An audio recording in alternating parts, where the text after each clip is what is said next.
नमस्कार दोस्तों, मेरा नाम है अम्बेडकर। आपका स्वागत है हमारे प्यारे चैनल अम्बेडकर सिंघानिया पर। दोस्तों, आप लोग को बता दें कि सुप्रीम कोर्ट ने पहली बार इच्छा मृत्यु की इजाजत दी। 13 साल से कोमा में है बेटा, माता पिता ने लगाई थी गुहार। गाजियाबाद के रहने वाले हरीश राणा 13 साल से कोमा में हैं। वे पंजाब यूनिवर्सिटी के हॉस्टल की चौथी मंजिल से गिर गए थे। सुप्रीम कोर्ट ने बुधवार को इच्छा मृत्यु मामले में एक ऐतिहासिक फैसला सुनाया। कोर्ट ने 13 साल से कोमा रह रहे 31 साल के युवक हरीश राणा को इच्छा मृत्यु पैसिव यूथेरेसिया की मंजूरी दी। गाजियाबाद के रहने वाले हरीश लाइफ सपोर्ट सिस्टम पर हैं। देश में इस तरह का यह पहला मामला है। जस्टिस जेबी पारदीवाला और जस्टिस केबी विश्वनाथ की बेंच ने एम्स को निर्देश दिया है कि हरीश के लाइफ सपोर्ट सिस्टम को चरणबद्ध तरीके से हटाया जाए। यह प्रोसेस इस तरह से की जानी चाहिए कि मरीज गरिमा बनी रहे। पैसिव यूथेनेसिया का मतलब होता है किसी गंभीर रूप से बीमार मरीज को जिंदा रखने के लिए जो बाहरी लाइफ सपोर्ट या इलाज दिया जा रहा है उसे रोक दिया जाए या हटा लिया जाए ताकि मरीज की प्राकृतिक रूप से मौत हो सके। सुप्रीम कोर्ट ने यह फैसला हरीश की मां निर्मला राणा और पिता अशोक राणा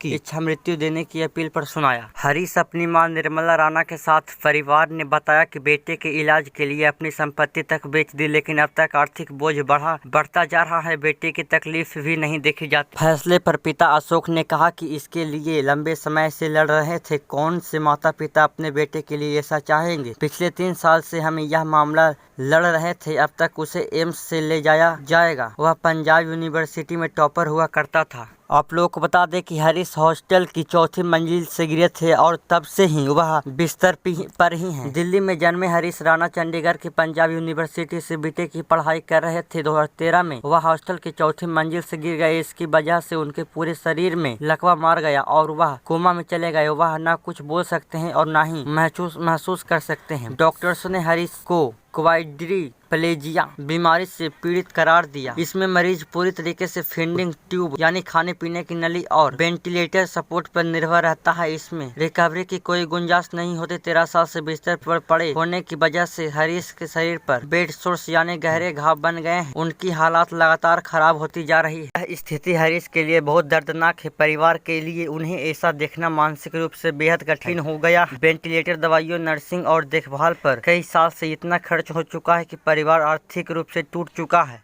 हरीश राणा केस में सुप्रीम कोर्ट ने 4 निर्देश दिए हैं। पहला, मरीज को दी जा रही चिकित्सा सहायता को वापस लिया या रोका जा सकता है। इस मामले में सामान्यतः लागू 30 दिनों की पुनर्विचार अवधि को इस मामले में माफ कर दिया गया है। दूसरा निर्देश सुप्रीम कोर्ट ने दिया है कि एम्स को निर्देश दिया है मरीज को पैलिएटिव केयर सेंटर में भर्ती किया जाए ताकि इलाज रोकने की प्रक्रिया पूरी की जा सके। पैलिएटिव केयर यानी ऐसे मरीजों को आराम देने वाली चिकित्सा जिनका इलाज संभव नहीं होता है। तीसरा निर्देश दिया है कि मरीज को घर से अस्पताल शिफ्ट करने की पूरी व्यवस्था एम्स करेगा। और चौथा निर्देश दिया है कि लाइफ सपोर्ट हटाने के प्रोसेस एक निर्देश विशेष चिकित्सा योजना के तहत की जानी चाहिए ताकि मरीज की गरिमा बनी रहे। सुप्रीम कोर्ट ने फैसले में शेक्सपियर का भी जिक्र किया। जस्टिस पारदीवाला ने फैसले सुनाते वक्त अमेरिकी धर्मगुरु हेनरी वार्ड बीचर के शब्दों का हवाला देते हुए कहा, ईश्वर मनुष्य से यह नहीं पूछता कि वह जीवन स्वीकार करता है या नहीं, उसे जीवन लेना ही पड़ता है। उन्होंने विलियम शेक्सपियर के प्रसिद्ध नाटक हेलमेट की पंक्ति टू बी और नॉट टू बी का भी जिक्र करते हुए कहा कि अदालतों को कई बार इसी तरह के प्रश्नों के संदर्भ में मरने के अधिकार पर विचार करना पड़ता है। लाइफ सपोर्ट हटाने का निर्णय 2 आधारों पर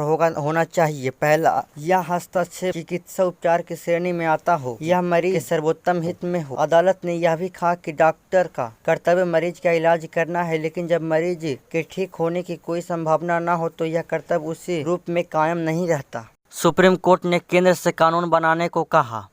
सुप्रीम कोर्ट ने केंद्र सरकार से पैसिव यूथेनेसिया पर कानून बनाने पर विचार करने को भी कहा। फिलहाल भारत में यह केवल सुप्रीम कोर्ट के दिशा निर्देश के आधार पर ही संभव है, जिसमें मरीज की स्थिति पर 2 मेडिकल बोर्ड की राय जरूरी होती है। सुप्रीम कोर्ट ने इच्छा मृत्यु के केस में कहा, हरीश राणा के माता पिता ने सालों तक अपने बेटे की निस्वार्थ देखभाल की। उनका परिवार कभी भी उनका साथ देने से पीछे नहीं हटा। आप लोगों को यह पता होनी चाहिए कि इच्छा मृत्यु 2 तरीके से होते हैं। पहला पैसिव यूथेनेसिया और दूसरा एक्टिव यूथेनेसिया। पैसिव यूथेनेसिया में होता यह है कि मरीज का इलाज या लाइफ सपोर्ट जैसे वेंटिलेटर, फीडिंग ट्यूब या दवाइयाँ रोक दी जाती है ताकि उसकी मौत प्राकृतिक रूप से हो सके। इसमें डॉक्टर कोई नया काम नहीं करता, सिर्फ इलाज बंद कर देते हैं। मौत का कारण बीमारी ही रहती है। और दूसरा एक्टिव यूथेनेसिया में होता यह है कि मरीज को मौत देने के लिए डॉक्टर दवाइयाँ इंजेक्शन का इस्तेमाल करते हैं। भारत में यह गैर कानूनी। अगर कोई जानबूझकर किसी मरीज को दवाई देकर मारता है तो इसे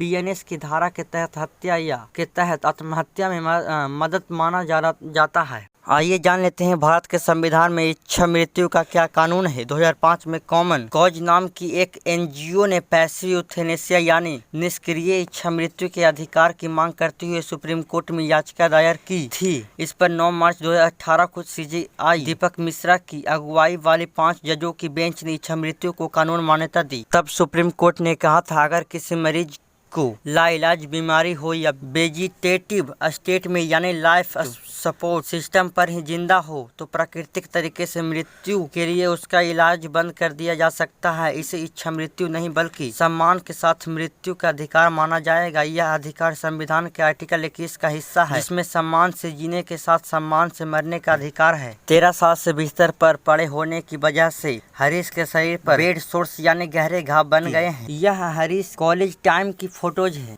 आइए जान लेते हैं इच्छा मृत्यु को लेकर क्या नियम है।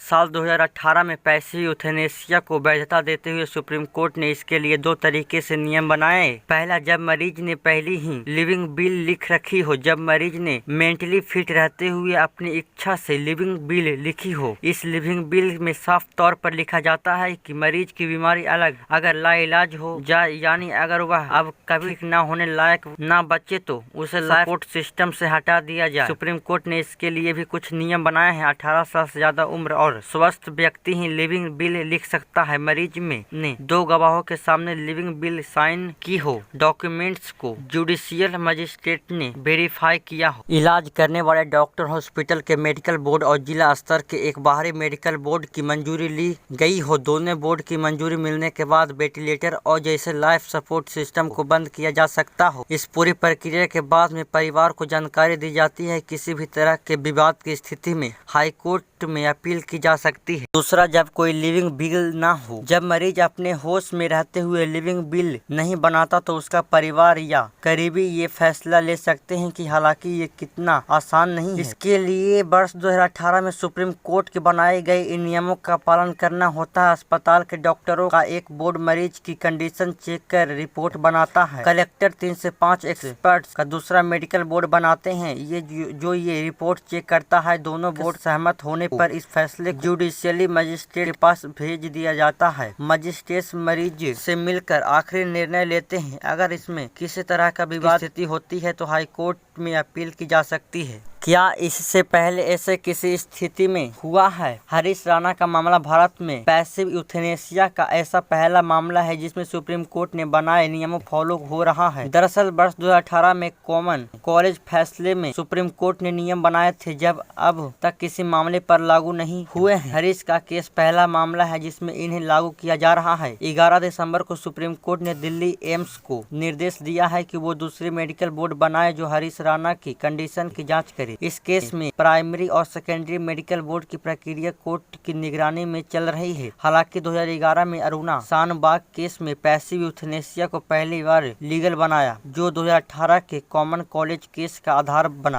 अरुणा शानबाग केस 1973 में मुंबई के KEM अस्पताल में 42 साल की नर्स अरुणा शानबाग पर एक वार्ड अटेंडेंट ने हमला किया और फिर रेप किया। हमले में ली गंभीर दिमागी चोट की वजह से अरुणा कोमा में चली गई। उनकी गंभीर हालत को देखते हुए साल 2009 में एक पत्रकार पिंकी बिरानी ने अरुणा की तरफ से सुप्रीम कोर्ट में याचिका दाखिल की। याचिका में अरुणा की लाइफ सपोर्ट मशीनें हटाने की मांग की गई ताकि उनकी प्राकृतिक रूप से मृत्यु हो सके। इस मामले पर सुप्रीम कोर्ट ने इच्छा मृत्यु को कानूनी अधिकार बताया था, लेकिन अरुणा को इच्छा मृत्यु की अनुमति नहीं दी क्योंकि वह तब कुछ हद तक बिना मशीनों की सांस ले रही थी। इसके बाद 2015 में अरुणा शानबाग की प्राकृतिक रूप से मृत्यु हो गई। इच्छा मृत्यु को लेकर दुनिया में अलग अलग कानून है। जैसा कि अमेरिका में सभी 50 राज्यों में एक्टिव यूथेनेसिया अवैध है। वाशिंगटन DC जैसे 12 राज्यों में कोर्ट के फैसले के आधार पर मेडिकल एंड इन डाइंग दवा देकर मौत वैध है। वहीं रूस की बात करें तो एक्टिव और पैसिव दोनों तरह के यूथेनेसिया अवैध है। अगर डॉक्टर यूथेनेसिया करते हैं तो उन्हें सजा भी हो सकती है। वहीं पाकिस्तान की बात करें तो यूथेनेसिया पूरी तरीके से अवैध है। इसमें मदद करने या बढ़ावा देने पर 14 साल तक की सजा मिल सकती है। वहीं चीन की बात करें तो एक्टिव यूथनेसिया को हत्या जैसा माना जाता है। वर्ष 2022 में एक केस के बाद पैसिव यूथनेसिया की सशर्त इजाजत मिल गई थी। मिडिल ईस्ट के ईरान, तुर्की, जॉर्डन, मिस्र, लेबनान, इराक में यूथनेसिया पूरी तरीके से अवैध है। इजराइल, सऊदी अरब और यूएई में एक्टिव यूथनेसिया अवैध है, लेकिन पैसिव यूथनेसिया अदालत के फैसलों या कुछ शर्तों पर निर्भर करता है। तो दोस्तों आज के लिए बस इतना ही। धन्यवाद।